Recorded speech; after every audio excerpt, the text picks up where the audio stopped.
ஒருவருக்கு வணக்கம். அண்மையில ஹீலர் பாஸ்கர் என்பவர் ஒரு காணொலி வெளியிட்டிருந்தாரு.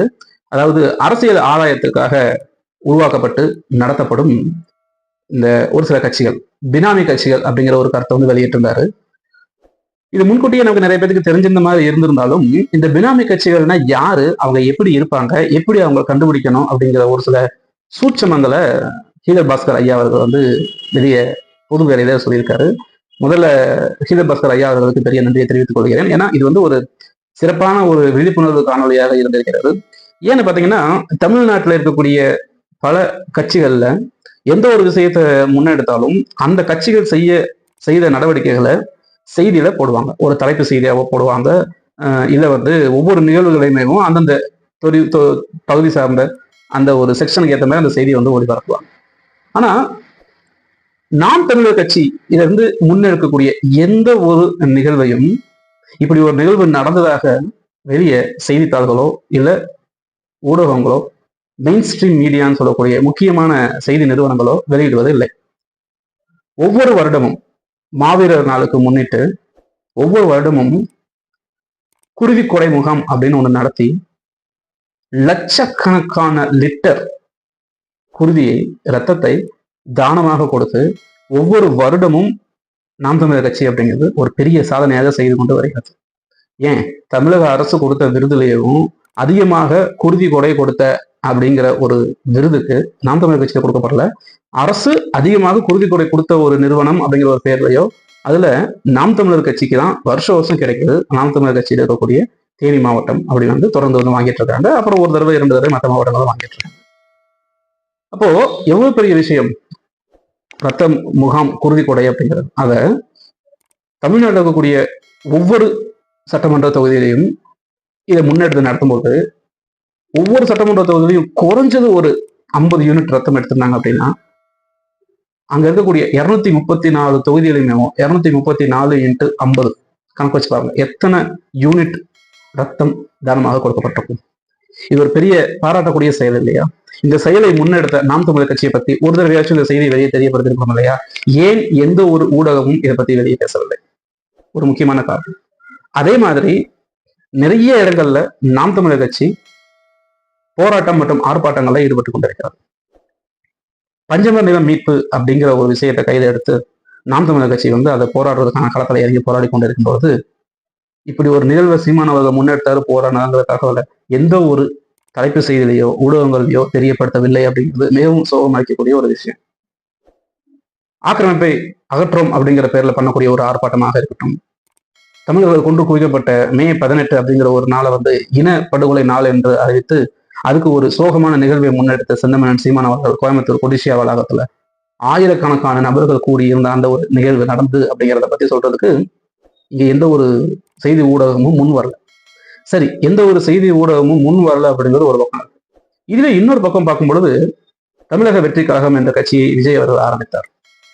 அவர் கட்சி ஆரம்பிச்ச நாள்ல இருந்து, ஆரம்பிக்க போறாருன்னு சொன்னதுல இருந்து, ஆரம்பிச்ச நாள்ல இருந்து அவர் ஒரு பொது கூட்டம் மேடைக்கு போறாரு அப்படின்னா அவர் வீட்டுல இருந்து அந்த நிகழ்வு நடக்கக்கூடிய இடத்துக்கு போறது வரைக்கும் அப்படியே லைவ் கவரேஜ் போட்டு அவர் வந்துட்டாருன்னு சொல்லி, அவர் என்ன பேசினாருன்னு சொல்லி, அவர் பேசினதை போட்டு தலைப்பு செய்தியாக போட்டு, விஜய் புதுசா கட்சி ஆரம்பிச்சிட்டாரு, விஜய் இந்த மாதிரி பேசிட்டாரு, பொது மேடையில இப்படி பேசிட்டாரு, இந்த மாதிரி கருத்து சொல்லிட்டாரு அப்படின்லாம் சொல்லி ஆளுங்கட்சியை எதிர்த்து பேசக்கூடிய விஜய் அவர்கள் இந்த ஆளுங்கட்சியை எதிர்த்து பேசக்கூடிய ஒரு நபராக இருக்கிறார்கள் என்றால் அவங்க ஒரு தனி கட்சியா இருந்து வேற மாதிரி கொள்கைகளுக்கு உட்படவே வச்சிருப்பவராக இருப்பார்கள். அப்ப ஆளுங்கட்சி கையில் இருக்கக்கூடிய செய்தி நிறுவனங்கள், ஊடகங்கள் ஆளுங்கட்சிக்கு எதிராக பேசக்கூடிய ஒரு நபருடைய கருத்தை அவங்களுடைய டிவியில ஏன் ஒளிபரப்பு பண்ணணும்? காரணம், இப்போ பாஸ்கர் ஐயா அவர்கள் சொன்ன மாதிரி அவங்க சின்ன சின்ன விஷயம் செஞ்சாலும் அதை பெரிய அளவுல மீடியால காமிச்சிட்டே இருப்பாங்க. ஆனா உண்மையான நேர்மையான கட்சி, பினாமி கட்சி இல்லை அப்படின்னா அவங்க எந்த விஷயம் முன்னெடுத்தாலும் செய்தித்தாள்களில் முன்னுரிமை கொடுத்து தரமாட்டார்கள் அப்படிங்கிறதுலாம் அவர் வச்சிருக்கக்கூடிய ஒரு அறிவார்ந்த சிந்தனையாக இருக்கிறது. நம்ம கண்டிப்பா இது புரிஞ்சுக்க வேண்டியது. ஆழ்ந்து பார்க்கும் பொழுது இதை ஹீலர் பாஸ்கர் ஐயா அவர்கள் நேரடியா இந்த கட்சி தான் பினாமி கட்சி, இந்த கட்சி தான் நேர்மையான கட்சிங்கிறத சொல்லாம அதுக்கான அறிகுறியை கொடுத்துட்டார். ஆனா ரொம்ப நல்லாவே தெரியுது, திமுகங்கிறது ஆளுங்கட்சி, அதிமுகங்கிறது எதிர்கட்சியாக இருந்து கொண்டு இவங்க 2 பேரும் ஒரு சில அரசியல் சூழ்ச்சிகள் செய்கிறார்கள். இப்ப சீமானவர்கள் ரொம்ப நேர்மையாக அரசியல் செய்து கொண்டு வந்துட்டக்கூடிய காலகட்டங்களில் எப்படியெல்லாம் அவர் வீழ்த்த முடியுமோ, அவர் மேல் இருக்கக்கூடிய தவறான கருத்துக்கள், அவதூறுகளை மட்டுமே தலைப்பு செய்தியாக போடக்கூடிய இந்த நிறுவனம், அவதூறுகளை மட்டுமே தலைப்பு செய்தியாக போடக்கூடிய இந்த நிறுவனம் ஏன் அவர் முன்னெடுத்த ஆக்கப்பூர்வமான செய்திகளை முன்னெடுக்கல, இல்ல ஒளிபரப்பு செய்யல? நடிகை விஜயலட்சுமி அவர்களுடைய குற்றச்சாட்டின் அடிப்படையில் ஒரு கோர்ட்ல கேஸ் நடக்குது. அந்த கேஸுக்கு போலீஸ் ஸ்டேஷனுக்கு வரணும்னு சொன்ன உடனேவும் சீமான் அவர்கள் எங்க வராரு, எப்படி வராரு, ஏன் முதல்வருடைய பிறந்த நாளாவே விட்டுவிட்டு இவர் ஃபுல்லா கவர் பண்ணி இந்த வந்துட்டாரு, இந்த இன்ச் பெஞ்சு நடந்துட்டாரு, வடபழனியை தாண்டிட்டாரு, அப்படியே போலீஸ் ஸ்டேஷன் பக்கத்துல நெருங்கிட்டாரு, போலீஸ் ஸ்டேஷன் வந்துட்டாரு, 1 மணி நேரம் வெயிட் பண்ணிட்டாரு, 1/4 மணி நேரம் வெயிட் பண்ணிட்டாருன்னு சொல்ல தெரிஞ்ச இந்த ஊடகங்களுக்கு அதற்கு அடுத்த குறுகிய நாட்கள்லேயோ பஞ்சமனித மீட்பு அப்படிங்கிற ஒரு மிகப்பெரிய ஒரு ஆர்ப்பாட்டத்தை முன்னெடுத்து செஞ்சார். ஏன் அந்த நிகழ்வுக்கு சீமான் அவர்கள் இதை பத்தி பேசிட்டாரு, இதை செஞ்சுட்டாரு, இங்க வந்து கிளம்பிட்டாரு, இங்க வந்து போயிட்டாருன்னு ஏன் பேசல? மே 18 இனப்படுகொலை நாள் அப்படின்னு சொல்லி ஒரு நிகழ்வு எடுத்து நடத்தக்கூடிய சீமான் அவர்கள் இதை செய்திருக்கார்கள் என்றால், அவர் இப்படி ஒரு விஷயத்தை எடுத்து முன்னெடுத்திருக்காரு அப்படிங்கிற விஷயத்தை ஏன் நீங்க செய்யல? ஏன் இதை நீங்க ஒளிபரப்பு செய்யல? ஆனால் மே 18ஆம் தேதி அன்னைக்கு காலையில இல்ல அதுக்கு முந்தின நாள் மாலை இந்த மாதிரி அவங்களுடைய கட்சியில் இருக்கக்கூடிய அனைவருக்குமே ஒரு ஆணை பிறப்பிக்கப்படுகிறது. இந்த மாதிரி ஈழத்தில் உயிரிழந்த, முள்ளிவாய்க்கால் நிகழ்வில் உயிரிழந்த அனைவர்களுக்கும் மரியாதை செலுத்தும் விதமாக நாம் வந்து ஒரு அமைதி காப்போம் அப்படிங்கிற விஷயத்தை விஜய் அவர்கள் ஒளிபரப்பு செய்கிறாரு. அதை சொன்ன உடனேவும் அந்த செய்தியில ஒரு முக்கியமான ஒரு கருத்தா எடுத்து ஒளிபரப்பு செய்யக்கூடிய இதே ஊடகம் கடந்த 16 வருடங்களாக இதை முன்னெடுத்து நடந்து கொண்டிருக்கக்கூடிய நாம் தமிழர் கட்சியின் நிகழ்வை பற்றி ஏன் பேசுவதில்லை? அப்போ ரொம்ப நல்லாவே தெரியுது, திமுகங்கிற ஒரு ஆளுங்கட்சி அவங்களுடைய எதிர்ப்பு வாக்குகளை சேகரிக்கிறதுக்காக தமிழக வெற்றி கழகம் என்கிற ஒரு பினாமி கட்சியை உருவாக்கி வெளியே விட்டு இருக்கிறது.